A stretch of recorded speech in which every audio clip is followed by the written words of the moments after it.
Moi,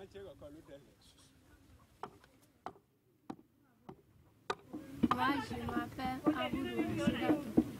Je vais à l'école publique, primaire publique de BC.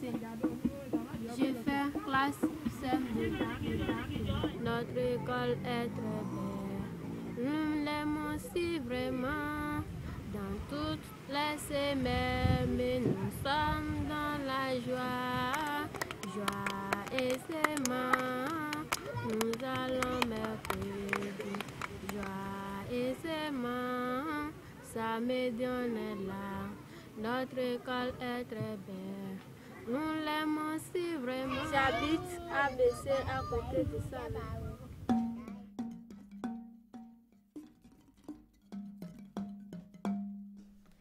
Petit pays allongé, tel un doigt pointé vers le cœur de l'Afrique de l'Ouest, le Bénin est logé dans la zone tropicale entre l'équateur et le tropique du Cancer.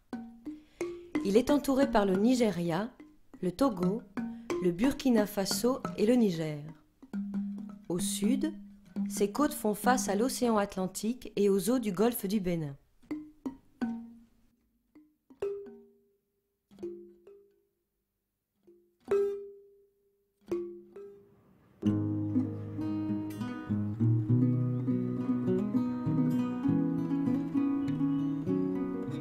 La végétation est diversifiée. C'est un pays très vert, surtout ici sur la côte sud, soumise au vent humide de l'océan. La forêt équatoriale domine le paysage.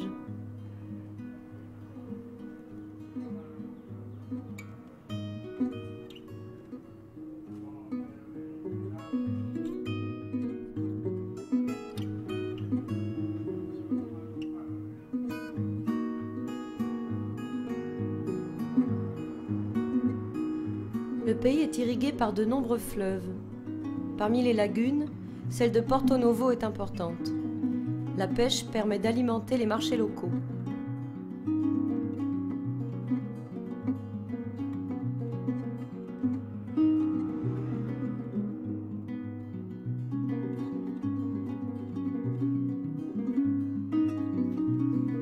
La moitié des 9 millions d'habitants ont moins de 20 ans. C'est un pays jeune. Le Bénin est divisé en 12 départements. Bien que Porto Novo soit la capitale, Cotonou est la plus grande ville du pays. Elle concentre la plupart des activités politiques, administratives, économiques et culturelles.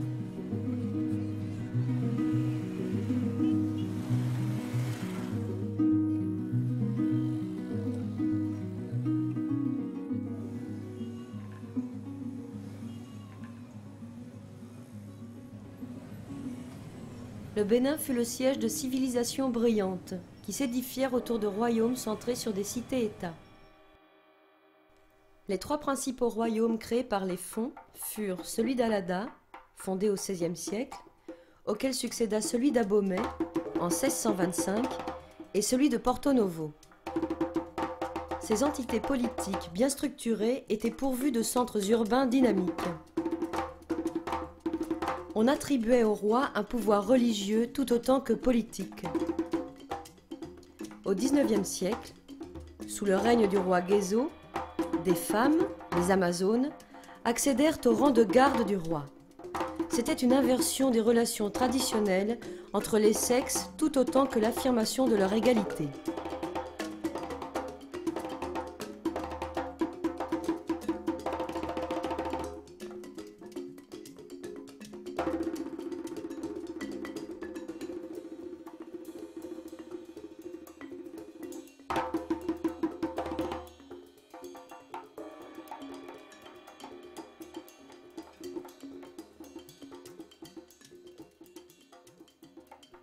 Ces royaumes avaient développé un commerce local, spécialisé dès le XVIIe siècle sur la vente des esclaves. Cette économie de traite a favorisé l'installation de comptoirs commerciaux, contrôlés successivement par les Anglais, les Danois, les Portugais et les Français, le long de la côte du Bénin, alors surnommée la côte des esclaves.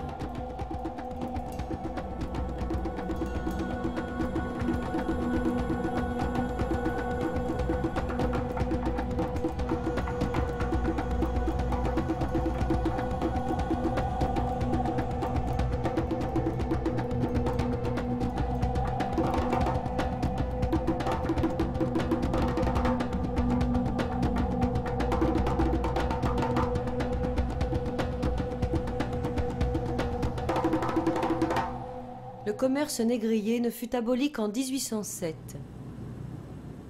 Bientôt, les rivalités entre les monarques locaux les conduisirent à rechercher des alliés. C'est ainsi que prit place le protectorat de la France, auquel succéda la colonisation en 1894, malgré la résistance farouche, puis la capitulation du roi d'Abomey, Béhanzin. Le pays fut appelé Dahomey et intégré dans les colonies de l'Afrique occidentale française jusqu'à son indépendance en 1960. Le français y est toujours la langue officielle et donc celle de l'enseignement. Lors de la Révolution de 1972, le pays devient une république populaire, reposant sur un pouvoir présidentiel et un parti unique. Le pays change alors de nom pour devenir le Bénin. En 1990, le Bénin engagea un processus de démocratisation et s'ouvrit au multipartisme. Le Bénin comprend de nombreuses ethnies, langues et religions. Il est le lieu de naissance du vaudou, culte animiste qui signifie en langue fon culte des esprits. C'est la religion prédominante.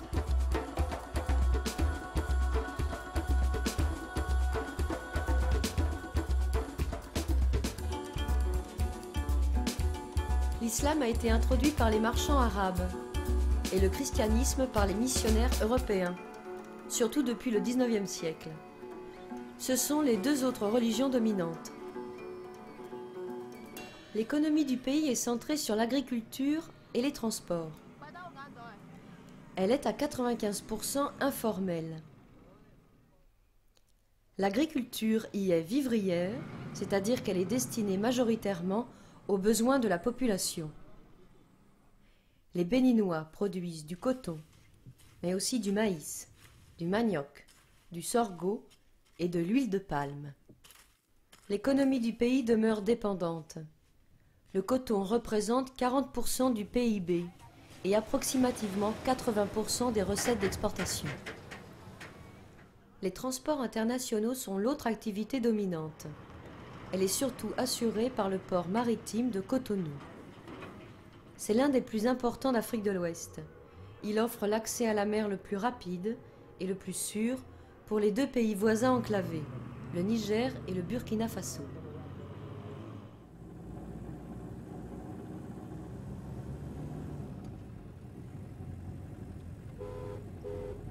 L'extension des villes et la création de grandes agglomérations témoignent de la croissance économique du Bénin et de son évolution. Les trois plus importantes villes sont Cotonou, Porto Novo et Parakou. La pollution y est extrême. Ces villes concentrent emplois et ressources. Elles sont le réceptacle de l'exode rural des campagnes vers les villes.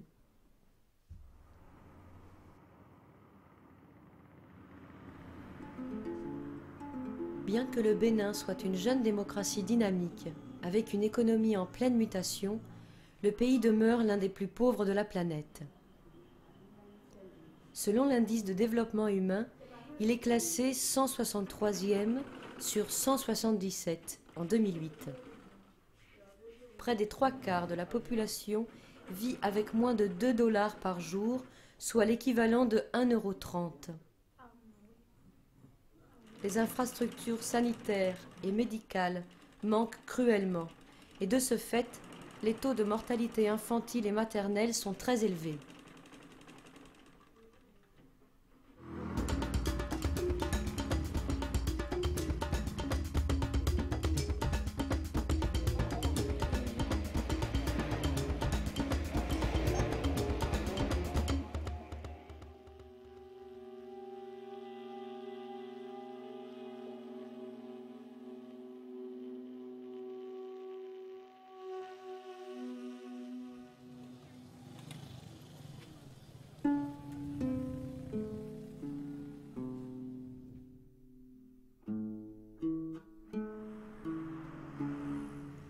Ce film nous plonge dans le quotidien d'une écolière en zone rurale. Il nous permet de comprendre les enjeux de l'éducation pour tous, dans ce pays où plus de la moitié de la population est sans instruction. Ici, la scolarisation, l'alphabétisation et en particulier celle des femmes sont des défis majeurs.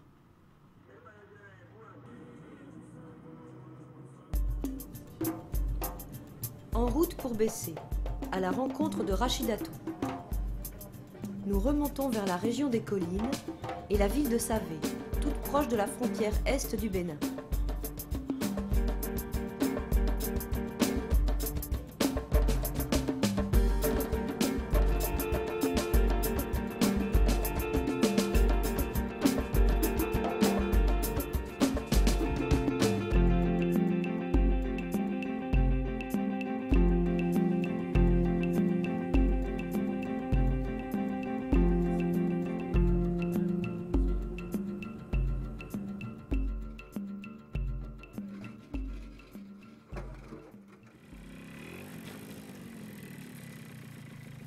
Troupeaux, nomades et taxi-brousses empruntent la piste pour rejoindre la petite commune rurale de Bessé où vit Rachidatou.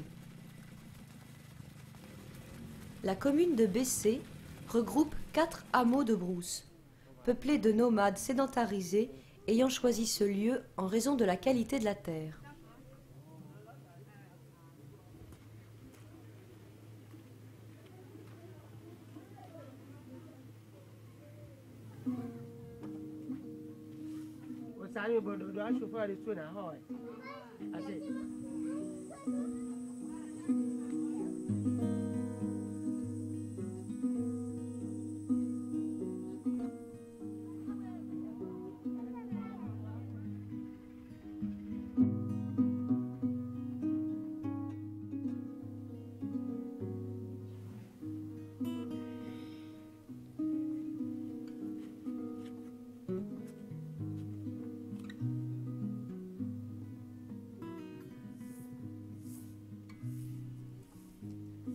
Comme de nombreuses jeunes filles, Rachidatou commence sa journée vers 6 heures, par des travaux domestiques.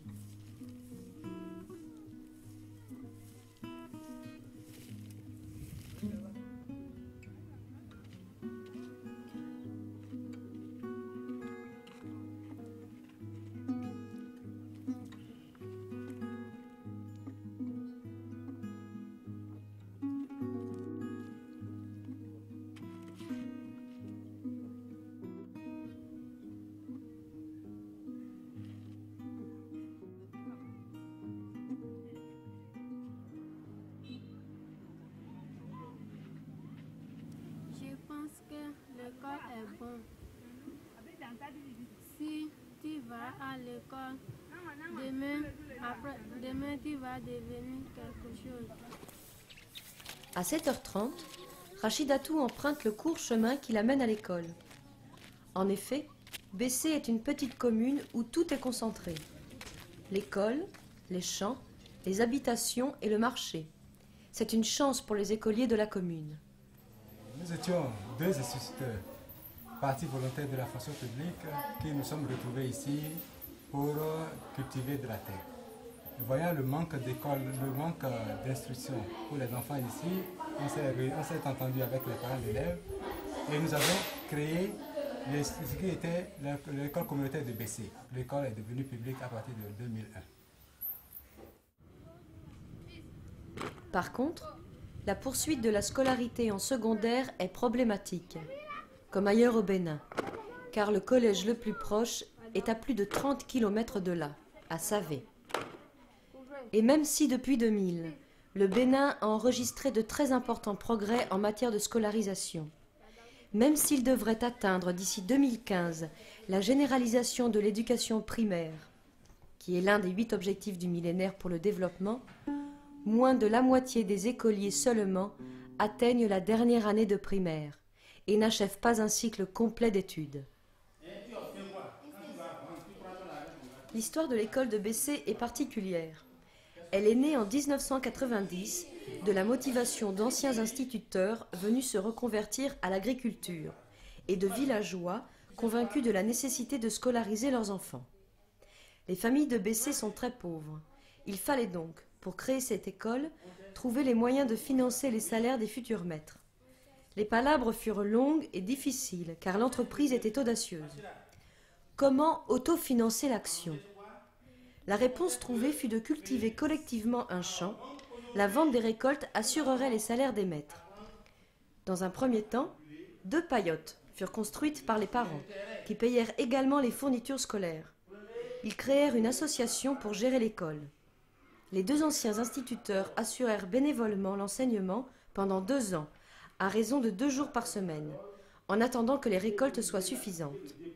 Ensuite, à la demande du CAEB, Conseil des activités éducatives du Bénin, Solidarité laïque s'est mobilisée pour trouver des financements, notamment pour rétribuer les enseignants afin qu'ils assurent les cours toute la semaine. Le CAEB a assuré la liaison entre l'association et les villageois, ainsi que la formation des maîtres. En 1998, les premières constructions en dur ont été réalisées. En 2001, l'école a été reconnue officiellement par l'État avec 2 classes. Puis, les effectifs augmentèrent très rapidement. Aujourd'hui, l'école fonctionne bien, avec 6 classes allant de la classe d'initiation au CM2. Elle comprend aussi une infirmerie. Maintenant, les enseignants sont payés par l'État. Les cours ont lieu de 8h à 12h, puis de 15h à 17h. Rachidatou est en CM2, c'est le seul CM2 pour les 4 villages. Rachidatou est grande par rapport à sa camarade Claire. C'est aussi parce qu'elle a 15 ans. Comme de nombreux enfants, elle a commencé tardivement sa scolarité. Sur 23 élèves, il n'y a que 9 filles dans cette classe. Au Bénin, le nombre de filles fréquentant l'école est en augmentation, grâce aux campagnes de promotion organisées par l'État et les organisations de la société civile, comme les ONG et les associations de parents d'élèves. Malgré tout, une fille sur 3 ne va toujours pas à l'école. Cette situation est due à des pesanteurs socioculturelles et à la pauvreté des populations. C'est un frein pour le développement, car les filles et les femmes représentent 52% de la population et près de 80% des analphabètes.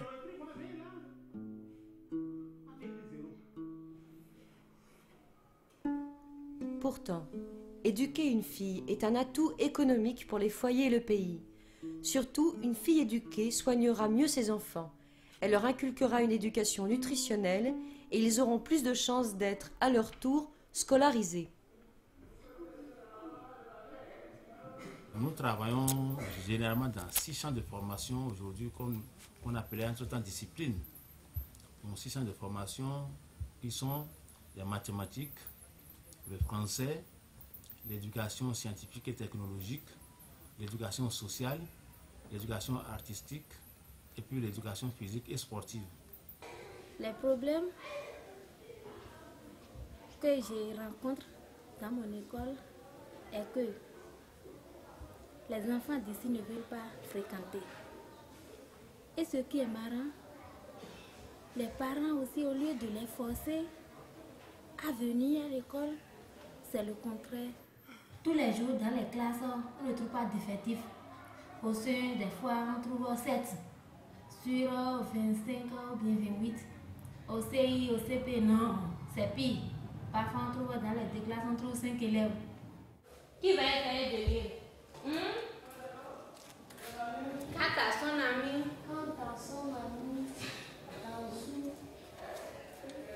pour identifier les morts ou les blessés. Les policiers ont interdit le voyage. Malgré les supplications des 2 amis, les policiers n'ont pas changé d'avis. Sani a donc dû voyager seul. Et Tanzou était très déçu de manquer le match. Je n'ai pas encore mis l'enfant au monde. Mais ce que j'en pense, je ne sais pas si c'est une fille ou bien si c'est un garçon. Ce que j'en pense pour mon bébé, je sais que mon bébé ne peut pas rester sans rien faire. Quand je vais faire mon enfant, je vais commencer par lui parler français petit à petit, jusqu'à ce qu'il va grandir. Et à l'âge de 3 ans, il va commencer l'école maternelle, petit à petit. Là, l'enfant est éveillé.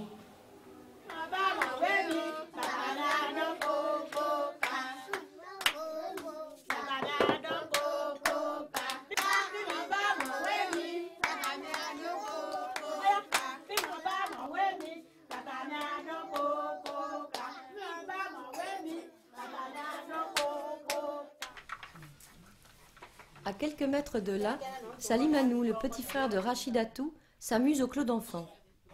Le clos d'enfants assure l'accueil et la préscolarisation des enfants de 3 à 5 ans.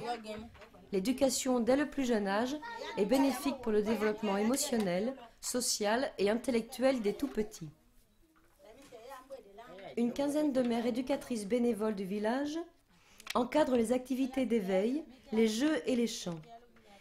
Elles se relayent durant la semaine et viennent tous les matins animer les 2 clos qui accueillent au maximum 15 enfants chacun. À Bessé, les clos symbolisent la mobilisation du village pour l'éducation des enfants et favorisent également le passage en douceur à l'école primaire. Mais cette préscolarisation reste rare en Afrique. Elle ne concerne que 8% des enfants du Bénin. Souvent, les écoles maternelles n'existent que dans les centres urbains. Par ailleurs, la prise en charge de la petite enfance est aussi un moyen pour lutter contre la traite et le trafic des enfants, un des fléaux du Bénin, malgré un durcissement récent de la législation. C'est pourquoi la petite enfance est un des axes principaux du programme de développement des réseaux pour l'éducation en Afrique de l'Ouest, coordonné par Solidarité laïque.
Je veux que les filles de ce village étudient pour qu'eux aussi deviennent quelque chose demain.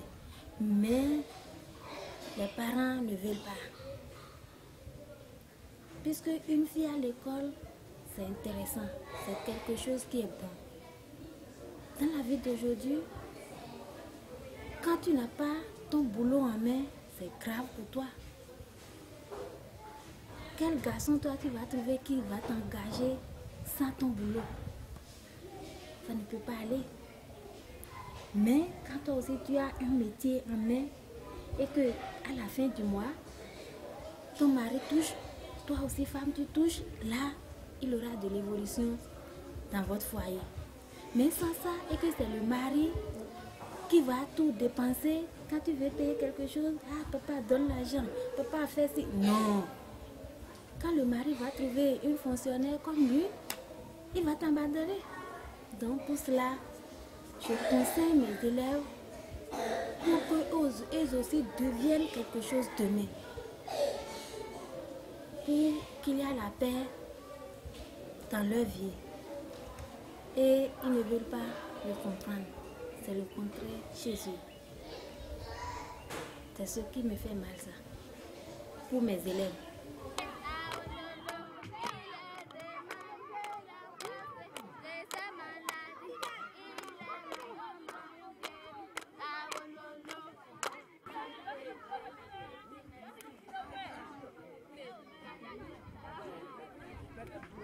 À 17h, Rachidatou quitte l'école, mais sa journée de travail est bien loin d'être finie. Au Bénin, c'est dur d'être une fille, et de surcroît l'aînée de la famille. Très vite, Rachidatou rejoint sa mère à la pompe hydraulique du village. Les villageois se sont cotisés pour l'installer et l'entretenir. Elle est ouverte tous les 2 jours pour permettre au puits de se réalimenter en eau. En Afrique, la corvée d'eau incombe traditionnellement aux femmes. Rachidatou ramène l'eau à la maison. Elle servira pour la cuisine, la toilette et l'alimentation.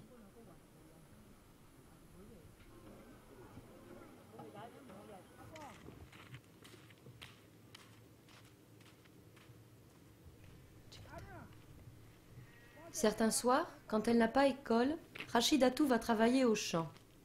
Son père est agriculteur et propriétaire de sa terre. Ce champ permet de cultiver en alternance de l'arachide ou du maïs à raison de 2 ou 3 récoltes par an. L'arachide est utilisé pour faire de la pâte, de l'huile et des beignets. Ses feuilles séchées sont utilisées pour pailler la terre.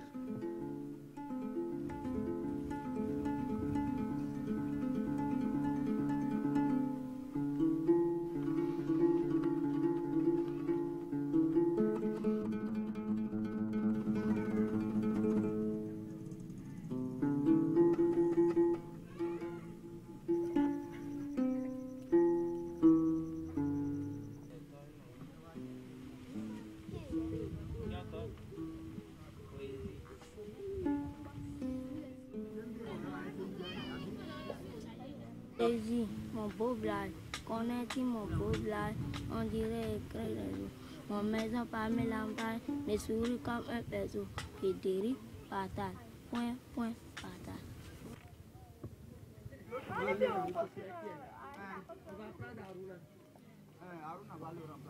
J'ai mis Rachidatou à l'école pour avoir une bonne instruction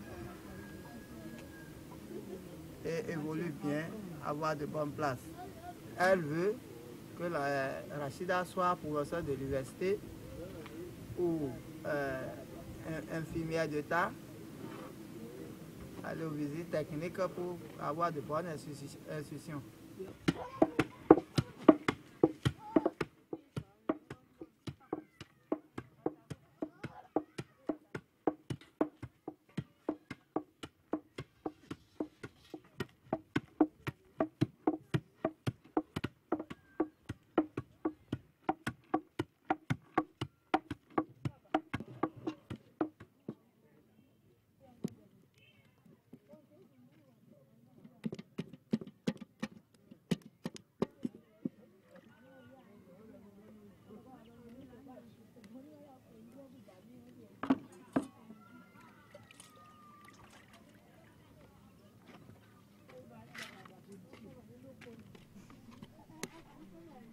Ce soir, Rachidatou va utiliser l'arachide pour la préparation du repas.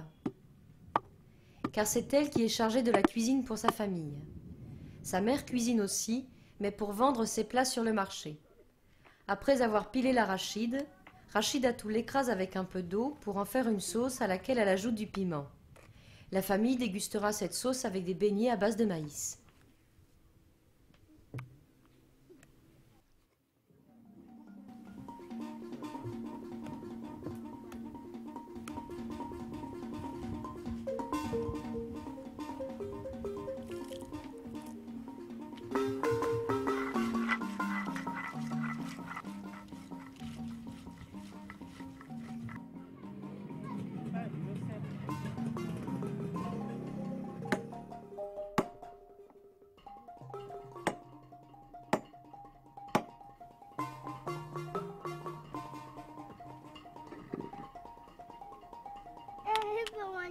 Comme il n'y a pas d'électricité au village, on mange tôt avant la tombée de la nuit.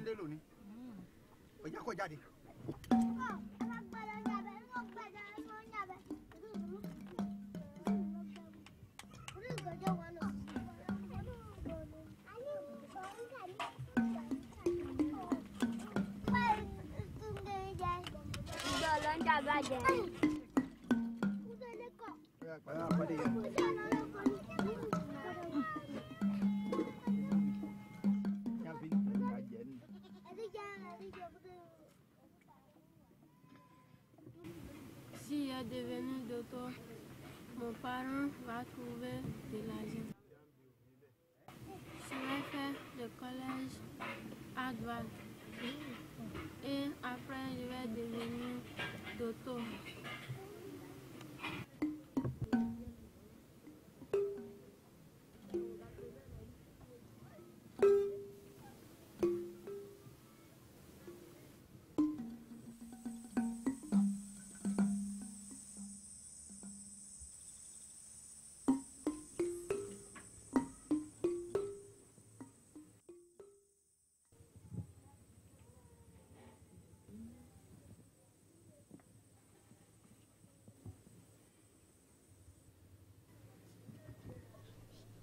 Après le repas, généralement vers 20h30, Rachidatou fait ses devoirs à la lumière de la lampe à pétrole.